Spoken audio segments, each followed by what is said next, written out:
তেখেতে আজি আমাৰ হাইটেক মাৰ্কেটৰ এজন বেষ্ট মানে কোৱাৰ্টাৰ 1 ভাৰ্চেছ কোৱাৰ্টাৰ 2 এজন বেষ্ট ডিলাৰ হয়।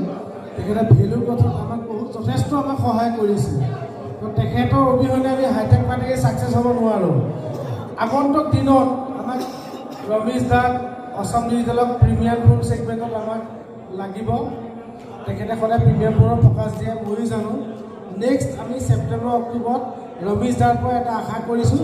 40 পিচ প্ৰিমিয়াম ফোন বেছি বুলি ৰমেশ দাক কমিটমেণ্ট দিছে আৰু তেখেতে কৰিব। সেইটো বিশ্বাস আছে, আমাৰ হাইটেক মাৰ্কেটৰ বিলিভ আছে, তেখেতে সেইটো কৰিব। থেংক ইউ ৰমেশ দা, আপুনি অহাৰ বাবে থেংক ইউ। আপুনি ধুনীয়া গান এটা মোক ৰিকুৱেষ্ট কৰিছে, ডেফিনেটলি মই আপোনাৰ কাৰণে গাম স্পেচিয়েল গানটো চাইয়াৰা গানটো।